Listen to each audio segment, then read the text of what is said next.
Hello sir, ಯಾರು phone ಎತ್ತ ಇಲ್ಲ ಸರ್. ಹೊಸ್ತಾ ಬಂದಿರೋ ಕಮಿಷನರ್ ಭಯಕ್ಕೆ ಎಲ್ಲ ಎಸ್ಕೇಪ್ ಆಗ್ಬಿಟ್ಟಿದ್ದಾರೆ. ಈಗ ಏನ್ ಮಾಡೋದು ಸರ್? ಸೇಟು ಎಲ್ಲಿ ತೊಲಗ್ದ? ಫ್ಯಾಕ್ಟ್ರಿಲಿ ಇದ್ದಾರೆ. ಫ್ಯಾಕ್ಟ್ರಿ ಇಲ್ಲ.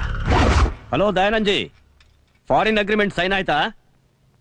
ಇಲ್ಲಯ್ಯ, ಅದ್ರಲ್ಲೊಂದು ಸ್ಮಾಲ್ ಪ್ರಾಬ್ಲಮ್. ಏನ್ ದಯಾನಂದ್ ಜಿ, ಎಕ್ಸ್ಟ್ರಾ ಕಮಿಷನ್ ಏನಾದ್ರು ಕೇಳ್ತಾ ಇದಾರಾ? ಕಮಿಷನ್ ಪ್ರಾಬ್ಲಮ್ ಅಲ್ಲಯ್ಯ, ಕಮಿಷನರ್ ಪ್ರಾಬ್ಲಮ್. ನೀನ್ ಕಳಿಸಿದ ಬಾಂಬೆ ಹುಡುಗಿನ ಪೊಲೀಸ್ ಅರೆಸ್ಟ್ ಮಾಡ್ಬಿಟ್ಟಿದ್ದಾರೆ. ಹೌದಾ? ಸೆಟ್ ಒಂದ್ ಕೆಲಸ ಮಾಡು, ನಿನ್ ಫ್ಯಾಕ್ಟ್ರಿ ಕೆಲಸ ಮಾಡೋ 5 ಜನ ಹುಡುಗಿನ ಕಳ್ಸು. ಆ ಬಾಂಬೆ ಹುಡುಗಿರ್ ಬದಲಾಗಿ ಈ ಹುಡುಗಿರ್ನ ಸ್ಟೇಷನ್ ಕಳ್ಸೋಣ. ದಯಾನಂದ್ ಜಿ, ಪ್ರಾಬ್ಲಮ್ ಏನಾಗಲ್ಲಯ್ಯ, ಸುಮ್ನೆ FIR ಫೈಲ್ ಮಾಡೋದಕ್ಕೆ ಅಷ್ಟೇ. ನಾಳೆ ಕೋರ್ಟ್ ಅಲ್ಲಿ ಫೈನ್ ಕಟ್ಟಿ ರಿಲೀಸ್ ಮಾಡ್ಕೊಂಡ್ರೆ ಆಯ್ತು. ಓಕೆನಾ?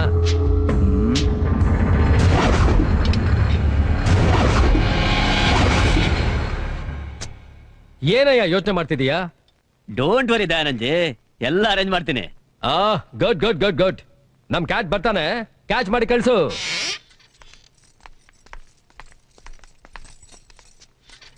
Good evening sir. हाँ आओ, देखिए सर ने नया फैक्ट्री ओपन किया है, आप उनके साथ जाइए और वहाँ से अरेंजमेंट्स वगैरह सब देखने के बाद वहाँ से आप घर चले जाइए. ನೀವು ಏನಕ್ಕೆ ಯೋಚನೆ ಮಾಡ್ತಿದ್ದೀರಾ? ನೀವು ಮನೆಗೆ ಹೋಗೋದೇನಾದ್ರೂ ಲೇಟ್ ಆದ್ರೆ ಸರ್ ನಿಮ್ ಮನೆಗೆ ಡ್ರಾಪ್ ಮಾಡ್ತಾರೆ. ಸರಿ ಸರಿ sir. Thank you set. It's okay. ಬನ್ನಿ ಕೂತ್ಕೊಳ್ಳಿ. Driver,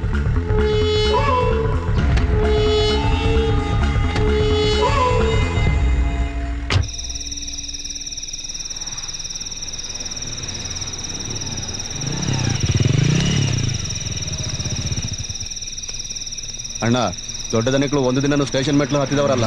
police station ಇರೋದೇನಿಕೆ? ಬಾ ನನ್ ಜೊತೆ. ಈ ಏರಿಯಾಗ ಹೊಸದಾಗಿ ಬಂದಿರೋ ಸರ್ಕಲ್ ಇನ್ಸ್ಪೆಕ್ಟರ್ ರಮೇಶ್ ನಾಯಕ್. ನಮಸ್ಕಾರ ಸರ್. ಏನೋ ನೋಡ್ತೀಯಾ? ಗುರಾಯಿಸ್ತೀಯಾ? ದಾದಾನ ನೀನು? ನಮಸ್ಕಾರ ಸರ್. ಸರ್, ಏನ್ ನಿಂದು? ನಮ್ಮ ಏರಿಯಾ ಹೆಣ್ಮಕ್ಳು ಎಕ್ಸ್ಪೋರ್ಟ್ ವಾಚ್ ಫ್ಯಾಕ್ಟ್ರಿಲಿ ಕೆಲಸ ಮಾಡ್ತಾ ಇದ್ರು.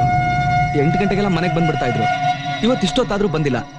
ಫ್ಯಾಕ್ಟ್ರಿಗೆ ಫೋನ್ ಮಾಡಿ ಕೇಳಿದ್ರೆ ಅವ್ರು ಅವಾಗ್ಲೇ ಹೊರಟೋದ್ರು ಅಂತ ಹೇಳಿದ್ರು. ಅದಕ್ಕೆ ನಿಮ್ಮ ಹತ್ರ ಕಂಪ್ಲೇಂಟ್ ಕೊಡಕ್ಕೆ. ವಯಸ್ಸಿಗೆ ಬಂದಿರೋ ಹೆಣ್ಮಕ್ಳು, ತಕ್ಷಣ ಆಕ್ಷನ್ ತಗೊಳ್ಳಿ ಸರ್.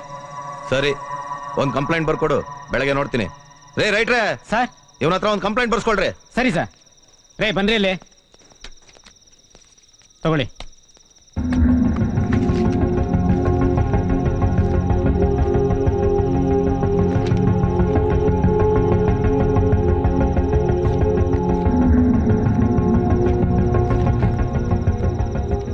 ತಗೊಳ್ಳಿ ಸರ್. ಸ್ವಲ್ಪ ಬೇಗ ಆಕ್ಷನ್. ಕಂಪ್ಲೇಂಟ್ ಕೊಟ್ಟಾಯ್ತಲ್ಲ, ಆಕ್ಷನ್ ರಿಯಾಕ್ಷನ್ ನೀನ್ ನನ್ಗೆ ಹೇಳ್ಬೇಡ. ಜಾಗ ಖಾಲಿ ಮಾಡು.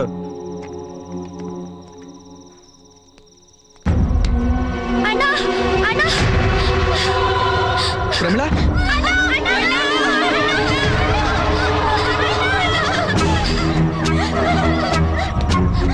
ನೀವೆಲ್ಲ ಹಾಕಿಲಿದ್ರಮ್ಮ? ಗೊತ್ತಿಲ್ಲ ಅಣ್ಣ, ಸುಮ್ಮನೆ ತನ್ನ ಮುಂದಿನ ಹಾಕ್ಬಿಟ್ಟಿದ್ದಾರೆ. ದಯವಿಟ್ಟು ಇಲ್ಲಿಂದ ಕರ್ಕೊಂಡು ಹೋಗಿ ಅಣ್ಣ. ಇನ್ಸ್ಪೆಕ್ಟರ್ ಸರ್, ಇವ್ರೇನ್ ತಪ್ಪು ಮಾಡಿದ್ರು ಅಂತ ಇವ್ರನ್ನೆಲ್ಲ ಸೆಲ್ಲಲ್ಲಿ ಇಟ್ಟಿದ್ರ? ರೋಡಲ್ಲಿ ನಿಂತ್ಕೊಂಡು ವ್ಯಭಿಚಾರಕ್ಕೆ ಪ್ರಪೋಸ್ ಮಾಡ್ತಿದ್ರು. ಅಯ್ಯೋ ದೇವರೇ, ನಮ್ಗೇನು ಗೊತ್ತಿಲ್ಲ ಅಣ್ಣ. ಇವ್ರು ನಮ್ಮ ಸುಳ್ಳು ಸುಳ್ಳು ಹೇಳ್ತಿದ್ದಾರೆ. ಇಲ್ಲ ಸರ್, ಇವರೆಲ್ಲ ತುಂಬಾ ಒಳ್ಳೆ ಹುಡುಗಿರು ಸರ್. ಅಂತ ಕೆಟ್ಟ ಕೆಲಸ ಮಾಡೋರಲ್ಲ. ದಯವಿಟ್ಟು ಬಿಟ್ಬಿಡಿ ಸರ್. ನೀನ್ ಹೇಳ್ದಾಗ ನಾನು ಕೇಳೋಕೆ ನಾನೇ ನಿನ್ ಮನೆ ಕೆಲ್ಸವನಲ್ಲ, ಪೊಲೀಸ್ ಕಣ. ರೈಟ್ ಹೇಳು. ಇಲ್ಲ ಸರ್, ದಯವಿಟ್ಟು ಅವ್ರನ್ನ ಬಿಟ್ಬಿಡಿ, ಇಲ್ಲಾಂದ್ರೆ ಚೆನ್ನಾಗಿರಲ್ಲ. ಏನ್ ಹೆದರ್ಸ್ತೀಯಾ? ಹೆದರ್ಸ್ತೀಯಾ? ಇಷ್ಟಕ್ಕೂ ನಿನಗೂ ಅವ್ರಿಗೆ ಏನೋ ಸಂಬಂಧ? ನಾನು ಅವ್ರ ಅಣ್ಣ ಸರ್. ಅಣ್ಣನ ಅಥವಾ ಮಾಮನ? ದಾದಾಗಿರಿ ಮಾಡ್ತೀಯಾ? ಬಿಡಲ್ಲ ಕಣ. ಏನೋ ಮಾಡ್ತೀಯಾ? ಕಮಿಷನರ್ ಕಂಪ್ಲೇಂಟ್ ಮಾಡ್ತೀನಿ. ಕಮಿಷನರ್ ಕಂಪ್ಲೇಂಟ್ ಮಾಡ್ತೀಯಾ? ಮಾಡೋಗೋ. ಅದ್ ಹೆಂಗ್ ಬಿಡಿಸ್ಕೊಂತೀಯ? ನಾನು ನೋಡ್ತೀನಿ, ಮಾಡೋಗೋ. ಏನ್ ಸರ್?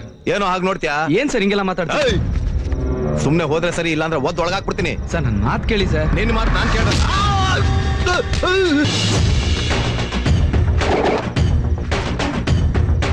ಯಾರ ಮೇಲೆ ಕೈ ಮಾಡಿದ್ದು ಗೊತ್ತುಂಟಾ? ನಿಕ್ಕ ತರ್ತಂಡ ಪೀಸ್ ಪೀಸ್.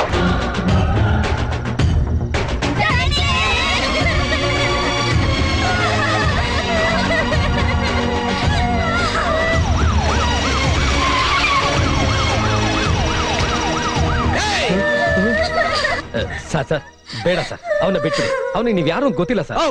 ನಾನ್ ಯಾರಂತ ಗೊತ್ತಿಲ್ಲದಿದ್ದರೆ ಅಡ್ಡಿ ಇಲ್ಲ, ಆದರೆ ನ್ಯಾಯನಾರು ಗೊತ್ತಿರಬೇಕಲ್ಲವಾ? ಸಾರಿ ಸರ್, ತಪ್ಪಾಗಿ ಹೋಯ್ತು. ನಾನು ಅವ್ನಿಗೆ ಹೇಳ್ತೀನಿ, ನೀವು ಅವ್ರನ್ನ ಕರ್ಕೊಂಡೋಗಿ. ಏಯ್, ರಿಲೀಸ್ ಮಾಡೋ ಅವ್ರನ್ನ.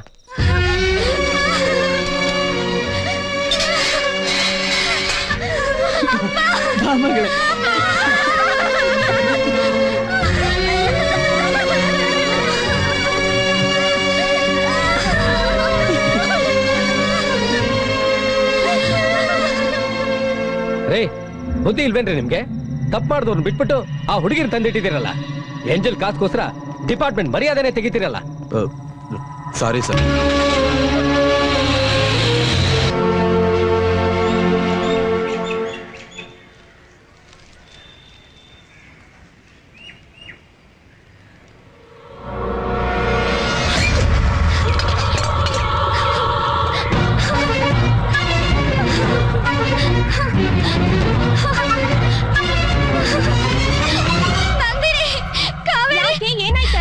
ಹೋಯ್ತು ಕಣೆ, ನಮ್ಮ ಮಾನ ಮರ್ಯಾದೆಲ್ಲ ಬೀದಿ ಪಾಲಾಗೋಯ್ತು.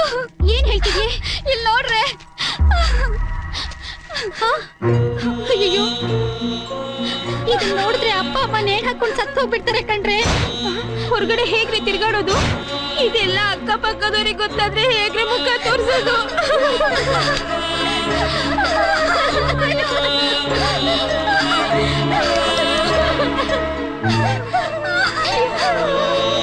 ನಾವೇನ್ ತಪ್ಪು ಮಾಡಿದ್ವಿ ಅಂತ ನಮ್ಗೆ ಇಂಥ ಶಿಕ್ಷೆ?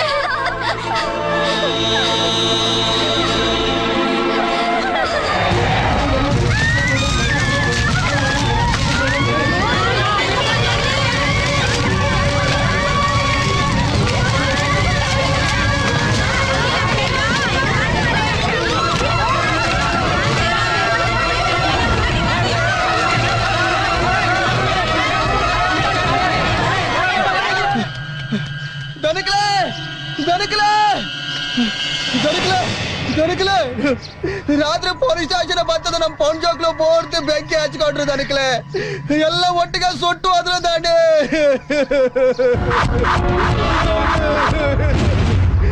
ಸುಟ್ಟು ಅದ್ರ ದಾಂಡೆ.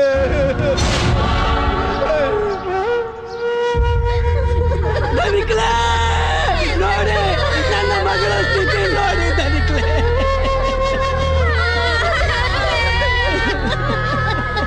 ದನಿಕ್ಲೆ ನೋಡಿ ನೋಡಿ, ಇಲ್ಲಿ ನನ್ನ ಮಗಳು ಸುಟ್ಟು ಹೇಗೆ ಕರಕಲಾಗಿ ಬಿದ್ದಿದ್ದಾಳೆ. ರಘು, ನಿನ್ನ ಮಗಳಿಗೆ ಒಂದು ಗಂಡು ನೋಡು, ಮದುವೆ ಮಾಡುವ ಅಂತ ಹೇಳಿದ್ದೀರಿ. ಈಗ ನಾನು ಯಾರಿಗೆ ಮದುವೆ ಮಾಡುವುದು?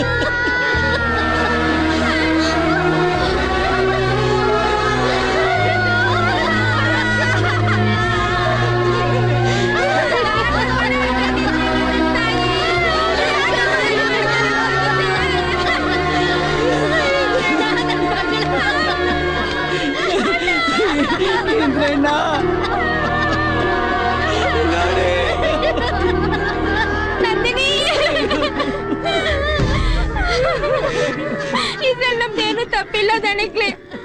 ಬೇರೆ ಫ್ಯಾಕ್ಟ್ರಿನಲ್ಲಿ ಕೆಲಸ ಇದೆ, ಸ್ವಲ್ಪ ಹೋಗ್ ಬನ್ನಿ ಅಂತ ನಮ್ಮ ಓನರೇ ನಮ್ಮನ್ನ ಕಳಿಸ್ಕೊಟ್ರು. ಆಮೇಲೆ ನೋಡಿದ್ರೆ ಪೊಲೀಸ್ನವರು ನಮ್ಮನ್ನ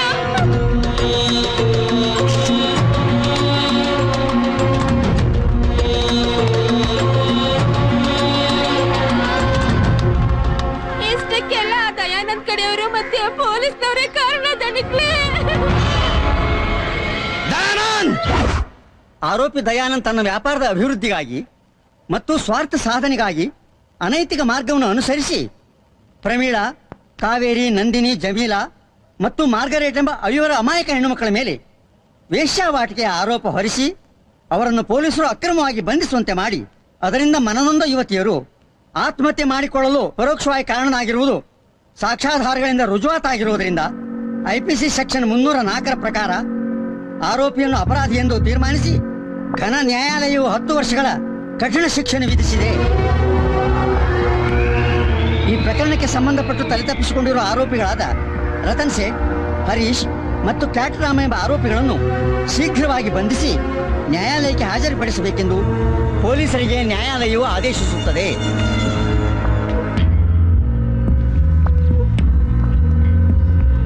ಸರ್, ಏನು? ದಯಾನಂದ್ ಕಡೆಯವರಿಗೆ ಕಾಕಿ ಡ್ರೆಸ್ನವರು ಕರಿ ಕೋಟ್ನವರು ಅಂದ್ರೆ ಒಂದ್ ಚೂರು ಭಯ ಇಲ್ಲ. ಅದೇ ರಾಯಣ್ಣನ ಕಡೆಯವರು ಅಂದ್ರೆ ಭಯ ಇದೆ. ಯಾವುದಕ್ಕೂ ನೀವು ಅವ್ರನ್ನ ನೋಡೋದು ಒಳ್ಳೇದು. ಒಬ್ಬ ರೌಡಿಗೆ ಹೆದರ್ಕೊಂಡು ಇನ್ನೊಬ್ಬ ರೌಡಿ ಹತ್ರ ರಕ್ಷಣೆ ಕೇಳು ಅಂತೀರಾ? ಇಲ್ಲ ಸರ್, ದಯವಿಟ್ಟು ನಮ್ಮ ಮಾತು ಕೇಳಿ. ನಮಗ್ ಮುಂಚೆನೆ ರಾಯಣ್ಣನ ಕಡೆಯವ್ರು ಬಂದಿರ್ತಾರೆ. ಅದೆಲ್ಲ ಏನು ಬೇಡಿ, ಇಬ್ಬರು ಕಾನ್ಸ್ಟೇಬಲ್ ಮನೆ ಹತ್ರ ಡ್ಯೂಟಿಗೆ ಹಾಕಿ. ಆಯ್ತು ಸರ್.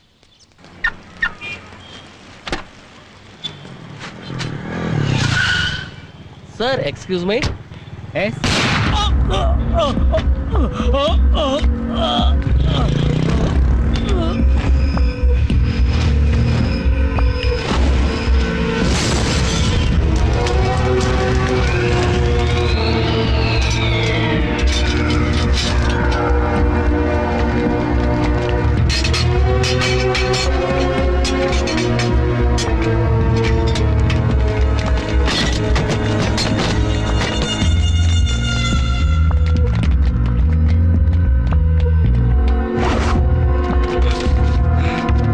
ಯಾರು ಕಾಣಿಸ್ತಾ ಇಲ್ಲ, ಎಲ್ಲ ಎಸ್ಕೇಪ್ ಆಗ್ಬಿಡವ್ರೆ. ಬಂದ್ರು